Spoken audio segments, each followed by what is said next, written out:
All right, welcome back to Boring Reviews. Nick here. Gabe, the Night Watchman. And Gabe and I are here to give him his candy, okay? Finally! To give him the feast he's been asking for. It's been a few weeks since we recorded a reaction to... Dude, first and foremost, Metallica plays every morning at my house. My wife today at lunch, we're talking about, like, I wake up so every morning. She was angry at you. Second of all, we took a road trip to California, right? When she drives, she listens to whatever she wants to. When I drive, I listen to whatever I want to. And if I'm driving, guess what we listen to? And I got it on the loop, because I only got like 7 or 8 songs, you know what I mean? And she was like, again? Bro, it's a 6-hour drive where we're going. Again! Once more? Are you not entertained? You're not entertained. Dude, and then I listen, and then I give it a hard stuff back to, you know what I mean? I gotta give me the master of puppets! Master! Dude! And she just gives me the look, like...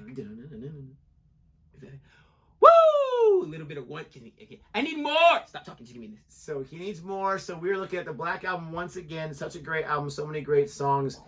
And I don't know, could you call this one like one of their B great songs on that album? Because you have Inner Sandman, Unforgiven, Nothing Else Matters, as in my opinion, the A songs. And is this the beginning with Misery and with of Wolf of... Is this part of the B? I would say so, but it's still a fantastic song. I would see it teeters on A and B. Let me know what you think about this one as far as its pecking order in this album. This is Sad But True. We're not going to waste any time. We're going to jump into it. He's loving Metallica. First time hearing all these songs. I put on lockdown. You can't listen to it until we react to it, which is why he's a little angry right now. Dude, on loop. My man needs to eat here. Give me some Metallica. And his food of choice is Metallica. So we're going to go ahead and check this out. We're going to see what he thinks about it. If you like this anyway, don't forget to like and subscribe. Here we go.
I'm your only true friend now.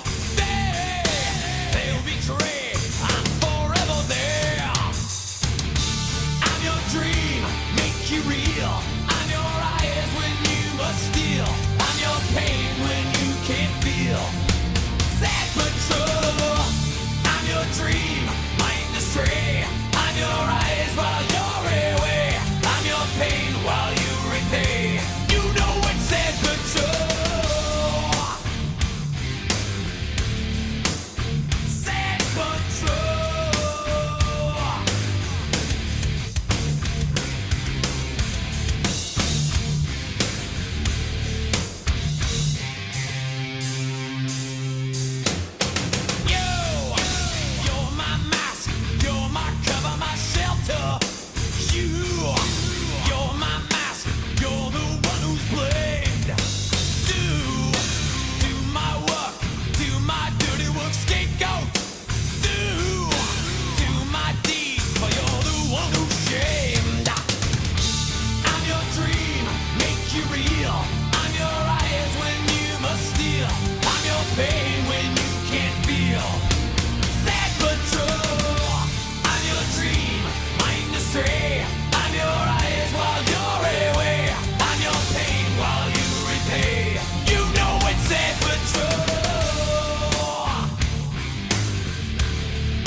it's the way they put the music together, the different layers too. This is a slow burn, but it's still great.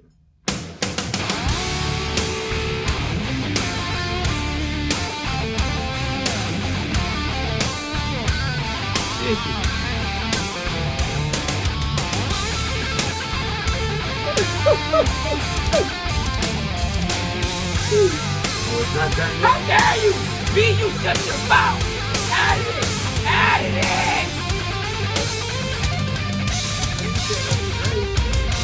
I'm your dream. I'm your eyes. I'm your pain. I'm your dream. I'm your eyes. I'm your pain. I'm your pain. You know it's in control.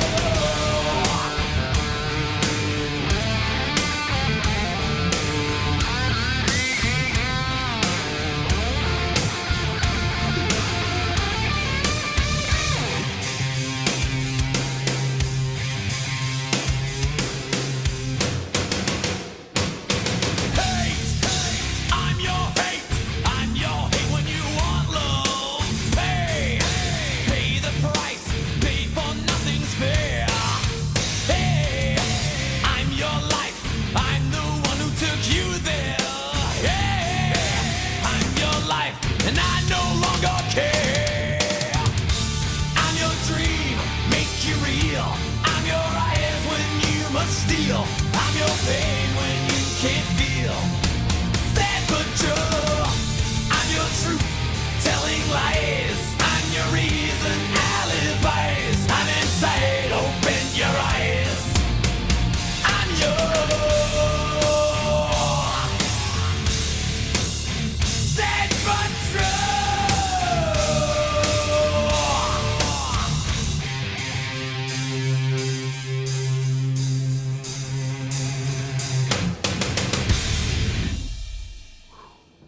Oh my.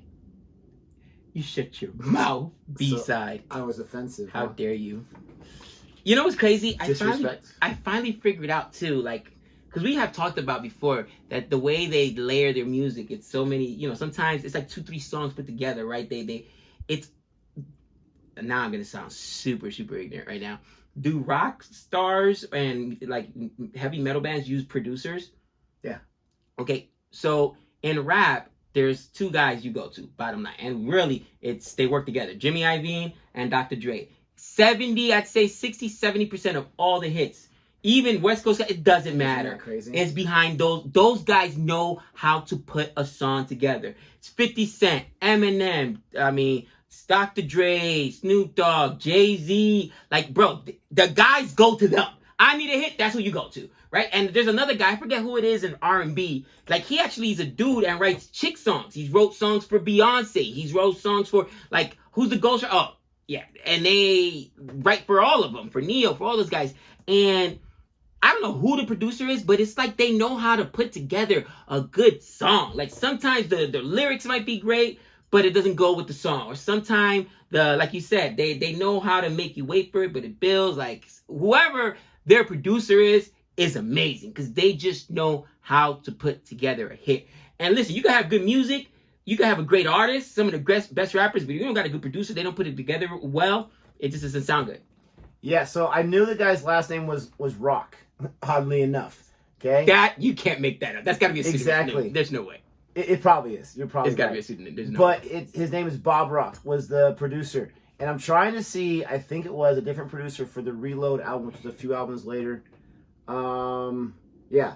So, Bob Rock, I want to say he was with them for a few of their iconic albums. Right. And then they went away for whatever reason, went to a different producer.